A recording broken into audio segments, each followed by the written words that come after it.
This isn't about something current, it's about an event that occurred 6 years ago. Back then, my first wife, Lisa, who had left me for a younger man, reappeared after 6 years. At the time, I was 41 years old, married, and had a beautiful daughter who was turning 1 soon. This story takes us back to my early 30s when I was married to my first wife, Lisa. I was 29 when I first met Lisa, who was 23 at the time. We met at a party and immediately clicked. Lisa was just beginning her career as a fashion designer, while I was venturing into entrepreneurship after 5 years in the software industry. My company wasn't making me millions, but it was doing fairly well for a newcomer, providing enough revenue for a good life. The exact details are a bit fuzzy due to the passage of time, but after a few months of dating, Lisa moved into my apartment. I was living alone at the time. She was an enchanting woman. Looking back, I realized that one of the primary reasons I fell for her was her vibrant personality. She was outgoing and stunningly attractive. Even at our first encounter at that party, she stood out. I admit it might sound shallow, but when you're young, and 29 is still quite young, maturity often comes later, as I learned.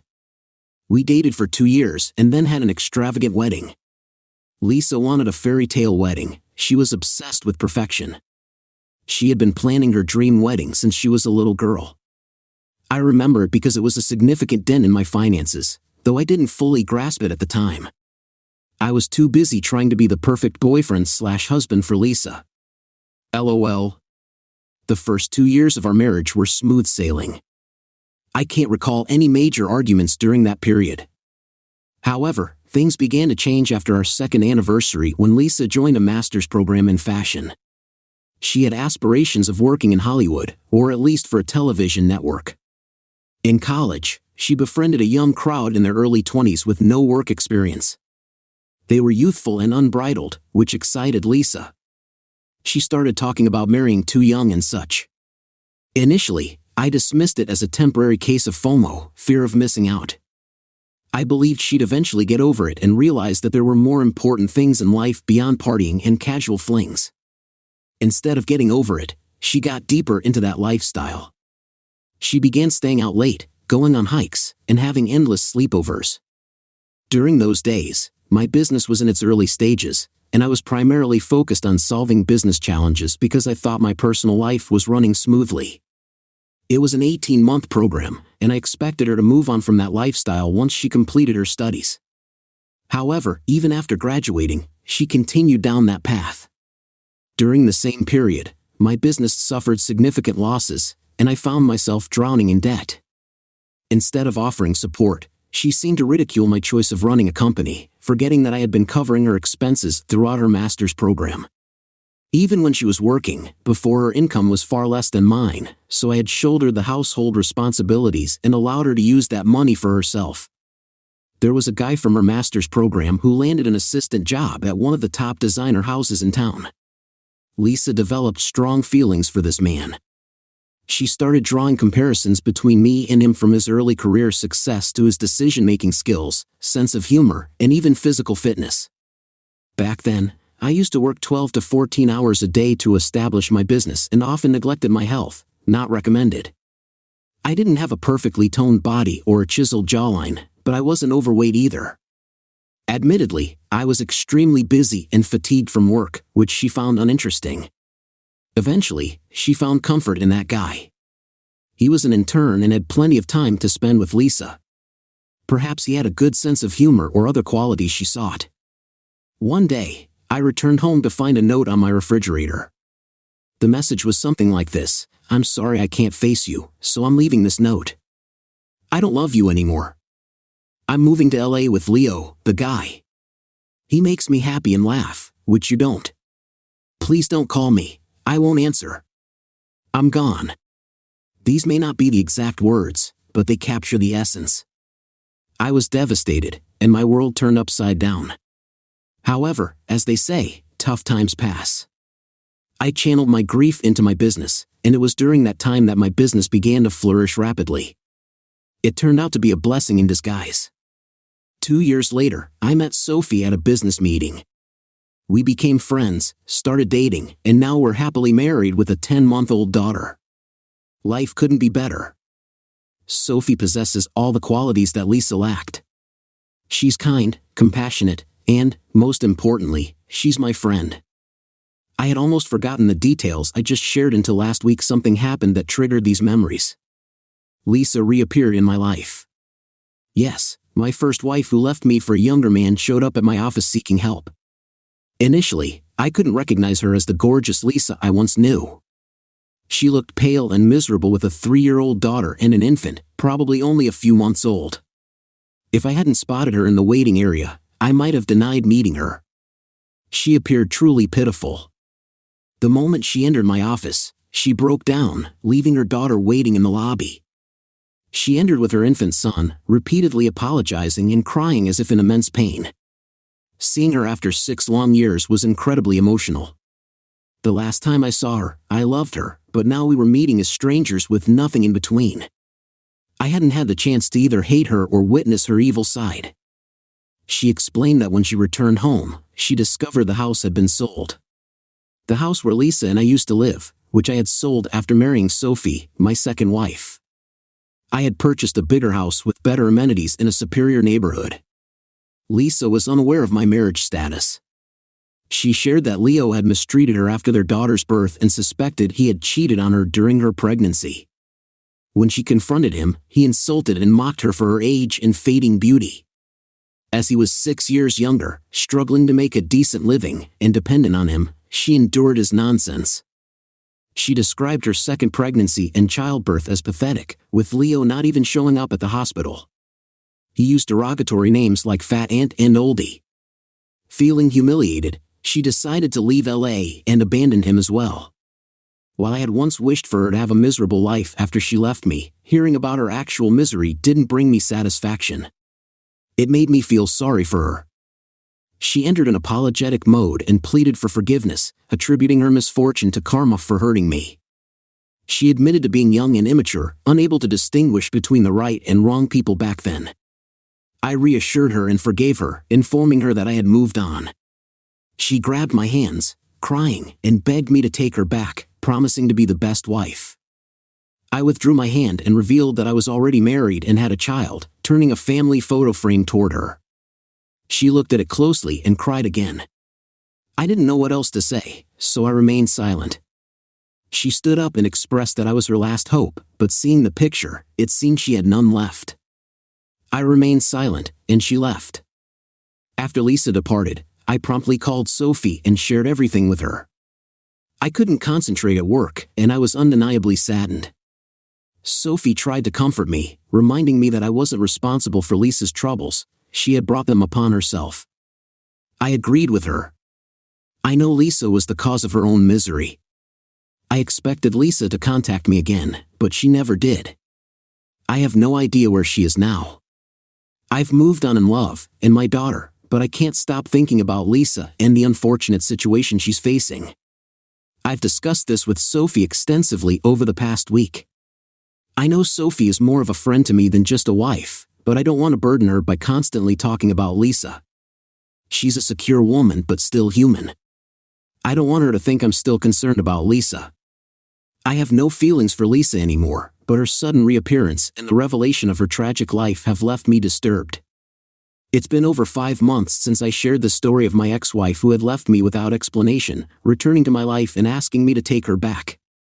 After I informed her of my second wife and daughter, she left and didn't contact me until a few days ago when she showed up at my office. I was in a meeting when my assistant delivered a note saying that Lisa, my ex-wife, was waiting for me. Despite the importance of the meeting, hearing her name made it impossible for me to concentrate. I ended the meeting and went to see her. Lisa appeared even more distressed than the last time we met. She explained that upon learning of my marriage, she had returned to Leo, but her situation had only worsened. She recently discovered that Leo was involved with other women from his workplace. When she confronted him about his infidelity, he confessed to having multiple affairs, claiming that Lisa was no longer young and attractive to him. She revealed that things had escalated to the point where he physically assaulted her.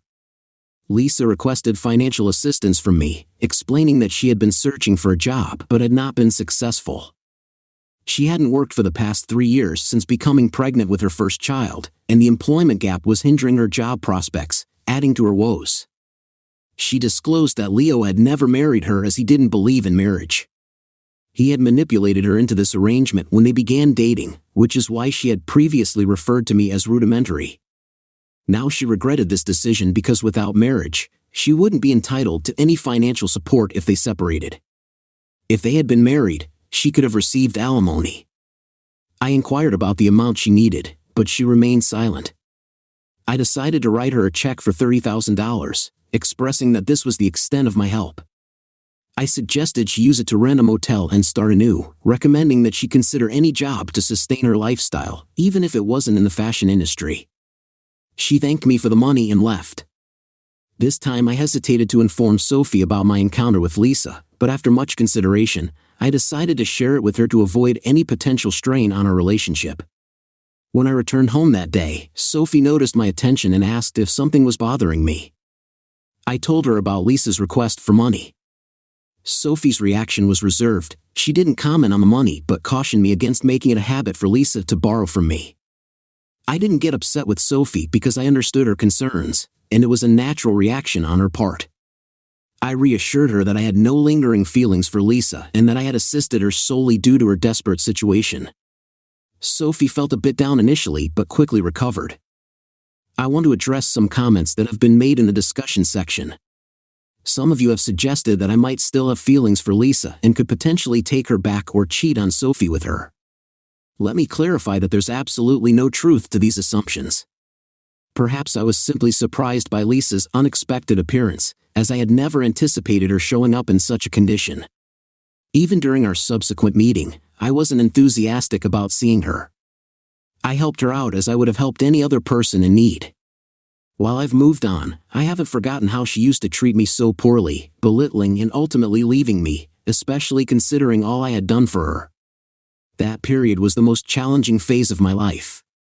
It's never easy to be abandoned after 4 years of marriage, so rest assured I have no intention of jeopardizing my wonderful life with Sophie. I'm well aware of the boundaries I need to maintain with Lisa.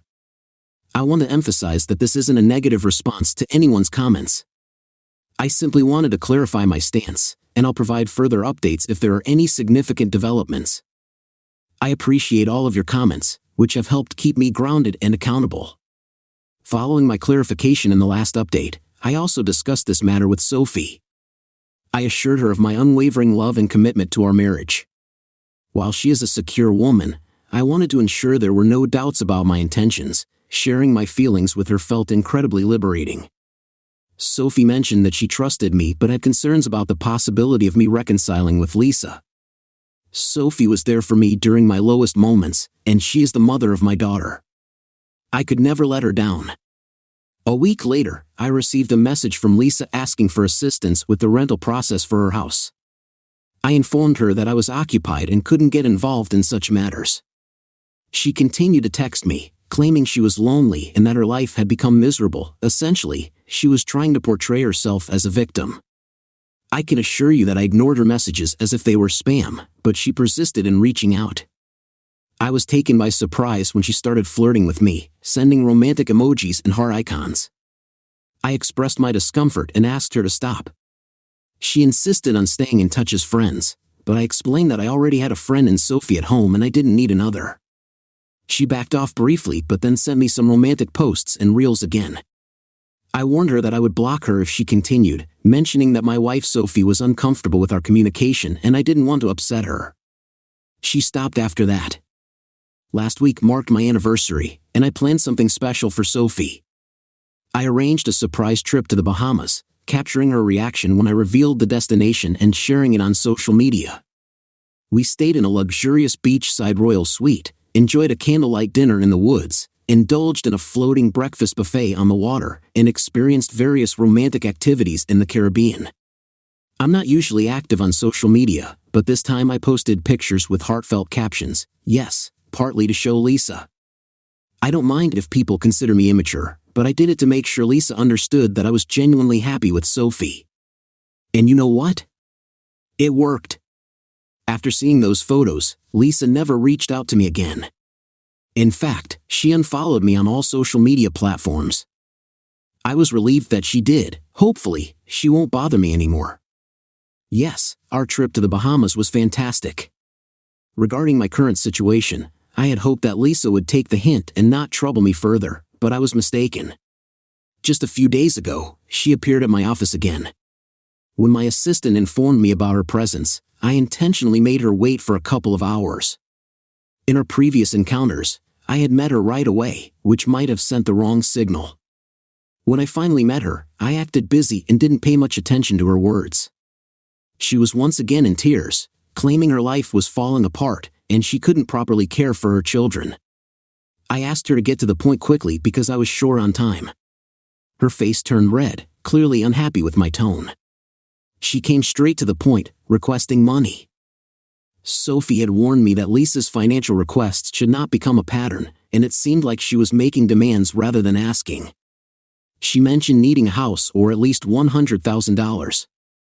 While my income was good, a house or that much money was still a significant sum. I informed her that I couldn't provide her with a house or that amount of money. She mentioned needing around $60,000 to $70,000 to restart her life, including buying a house, covering other expenses, and enrolling her children in school. I'm not sure if she felt like she deserved my money. I told her I sympathized with her, but that didn't mean she could demand whatever she wanted. I don't owe her anything, do I? After all, she was the one who left me for a new and different lifestyle. Her demand made me really angry. I questioned how she could feel entitled to my money and how I was responsible for her life. I had helped her before out of kindness, nothing more. She started crying when I mentioned the charity aspect. I was fed up with her dramatics. I no longer felt sorry for her. I had already given her enough money to rent a house and look for a job, but she hadn't done that. When she finished crying, she suddenly grabbed my hand and asked, "You didn't mean what you said about it being charity, right?" I told her I meant every word. To me, it was nothing but an act of charity. She sobbed and claimed, "I know you're lying, you still love me." I pushed her hand away and warned her never to touch me again. I made it clear that I loved only Sophie and my daughter. I let out my pent-up anger and gave her a piece of my mind. I reminded her that she had chosen a younger partner over me, belittling my feelings and emotions. She had made her decision, and now she had to live with it. She stood up and accused me of humiliating her when she had come seeking help. I told her I was done with her victim act. I had done everything I could to assist her, now she was attempting to take advantage of me, and I wouldn't allow her to manipulate me and jeopardize my marriage. I made it clear that I wasn't blind to her intentions. She stormed out of my office after this exchange. I shouted at her not to show her face to me again. She didn't respond but slammed my office door behind her. It seemed like she hadn't learned humility from her misery, but that was her choice. As for me, I'm finished with her. I've instructed my reception desk not to allow Lisa inside the office anymore. If she tries to enter, she'll be turned away. I've also blocked her on all communication platforms. There's no way for her to contact me. I have a wonderful life, touch wood, with Sophie and my daughter, and I won't let my past ruin it. Story 2. I can't believe I'm caught up in a situation like this. I haven't actually spoken to anyone about what happened, even though many people are trying to talk to me. I think I just need to let off some steam before discussing it with anyone. My girlfriend and I were together for 4 years, and we were engaged to be married. Last weekend, she had her bachelorette party, and I didn't have any issues with it, especially after hearing what the plan was. She and some friends were going to rent an Airbnb or something similar, a spacious place with about 4 bedrooms, just to have a wild party and hang out. On the day of the party, she was at my place, a 2-bedroom apartment where one room serves as my home office. I work as a self-employed investor. She took care of all the arrangements and then went to meet her friends. We exchanged a few texts, but as the party got going, our messages stopped, and I assumed they were just having a good time. After midnight, I started getting ready for bed and noticed that the computer in my office wasn't turned off. The screen was just displaying a screensaver. It turns out my fiancée hadn't logged out, and her messenger was still open on the computer. There was a group chat where she and her friends had been planning everything, and they had uploaded several videos to the chat. I got a bit curious and started watching some of the videos. Most of them were pretty innocent, just a group of 15 girls getting drunk, smoking, dancing, and having fun. Then I came across a video where a woman went to the front door and about 10 guys entered the apartment. I didn't know any of them, and I couldn't recognize anyone. There were a couple of videos showing the guys and girls dancing and drinking. Then the worst part happened. There was a video of my fiancée making out with one guy on the sofa. She stopped and rolled over, then started making out with a second guy. Following that, there was a video of her and the two guys going into a bedroom. There was also a video of them coming out, although the timestamps indicated it was just 5 minutes later, but that didn't mean much. For all I knew, those videos could have been taken an hour apart and uploaded together. Seeing all of this hit me like a sledgehammer. I went into the bathroom because I thought I was going to be sick, even though I wasn't. I felt like I paced back and forth in the apartment for about 30 minutes. Then I poured myself a glass of whiskey and downed it. I saved the videos and made one of my own, a short selfie video where I said, "Hi, this is your ex-fiancé. I just wanted to say that I saw the videos from the party, and the wedding is off. I hope it was worth it." I'm relieved I saved the videos because they were all deleted in less than 10 minutes, and my phone started buzzing with calls and texts. I chose not to answer any of them. Initially, it was just my girlfriend texting, saying she can explain and that it's not what it appeared to be. Then her friends started chiming in as well. However, I ignored everyone and didn't respond. Suddenly, I received a request for a video chat, and I must admit, my curiosity got the best of me. I accepted the call but remained silent. It was my fiancée on the other end, sitting in front of the camera, looking like she had been crying, with her friends surrounding her. I only really know about 4 of her friends, but I recognized many others. She began by apologizing repeatedly, insisting that it wasn't what it seemed and that it was just a party. She claimed the guys showing up was unplanned. She acknowledged that it might have looked bad, but nothing actually happened. When I stayed silent, she continued in a similar vein, and her friends backed up her story. The more I remained quiet, the more frantic she became. Eventually, she admitted to kissing the 2 guys but shifted the blame onto her friends, who surprisingly took responsibility for it. She argued that the kisses didn't mean anything, and that was the extent of it. Then she seemed to recall the video of her going into the bedroom and started shouting that it was merely a joke and that nothing happened. The other women echoed her, confirming that it was indeed just a prank, and my fiancé had walked into the room and promptly walked out again. This went on, with them repeating themselves. Finally, everyone fell silent, and all I asked was if there was anything else to add. She said no, and I ended the video call. I went on social media and updated my relationship status to single, along with a post announcing the cancellation of the wedding. I even jokingly mentioned that if anyone had bought a gift, they were welcome to return it. My fiancée saw the post and started panicking even more, insisting that she had only kissed someone, nothing more. I sent her a text warning that if I suspected her or any of her friends were lying or trying to paint me as the villain, I would post all the videos online right now. No one else is aware of what's happening. This all happened a couple of days ago, and I've since canceled everything related to the wedding. However, my fiancé continues to pursue me. Any advice on what I should do next? The update is quite straightforward. Everything has been called off and canceled. The wedding is officially not happening. I've retrieved the ring, and all of her belongings are now moved out. She's currently staying with her parents. We did have a conversation, mostly consisting of her begging, apologizing, and crying. She keeps insisting that all she did was kiss those guys. She claims she's never done anything like this before and promises it won't happen again.